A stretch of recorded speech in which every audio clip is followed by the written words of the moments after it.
نحمدہ ونصلی علی رسولہ الکریم اما بعد فاعوذ باللہ من الشیطان الرجیم بسم اللہ الرحمن الرحیم عن ابن عمر رضی اللہ تعالیٰ عنہ قال قال رسول اللہ صلی اللہ علیہ وسلم ان الرجل لیکون من اہل الصلاۃ والصوم والزکاۃ والحج والعمرۃ حتی ذکر سہام الخیر کلہا وما یجزی یوم القیامۃ الا بقدر عقلہ او کما قال علیہ الصلاۃ والسلام۔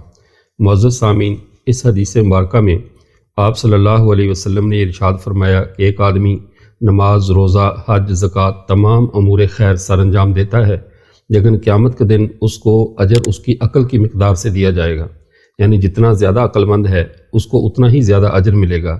کم عقل کی عبادات، اس کے جو عبادات کا اجر ہے اس میں وہ کمی کرتی ہیں، اس کا وزن کو کم کر دیتی ہیں۔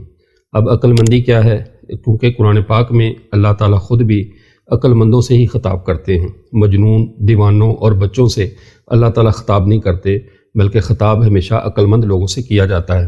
عقل انسان کی اعلیٰ ترین یعنی چیز ہے، اعلیٰ ترین اللہ کی طرف سے ملنے والی نعمت ہے۔ یہی وجہ ہے حضرات صحابہ کرام رضوان اللہ تعالیٰ علیہم اجمعین، ان کا درجہ، ان کے اعمال کا درجہ، حتیٰ کہ ان میں سے اگر کسی نے مٹھی بھر جو بھی اللہ کے راستے میں دیے تو اس کا درجہ بعد والے احد پہاڑ خرچ کرنے والوں سے بھی زیادہ کیوں ہے؟ کہ عقل کا اعلیٰ ترین جو معیار ہے وہ وقت کے نبی کو پہچان کر اس پر ایمان لانا ہے۔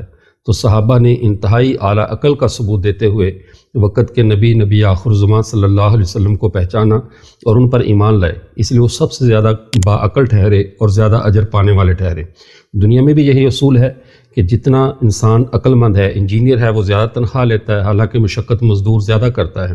تو اس لیے انسان کو چاہیے کہ اپنے آپ کو عقل مندوں کی لسٹ میں لے کر آئے، اور یہ رمضان المبارک کا مہینہ یہ انسان کی عقل کی ریپیئرنگ کے لیے ہے کہ انسان اس کے اندر اللہ کے احکامات پر عمل کرتے ہوئے گناہوں سے رکتا ہے، اللہ کی نافرمانی سے رکتا ہے، جس کے بدلے میں اس کی عقل تیز ہوتی ہے اور یہ اپنے مالک کو پہچانتا ہے۔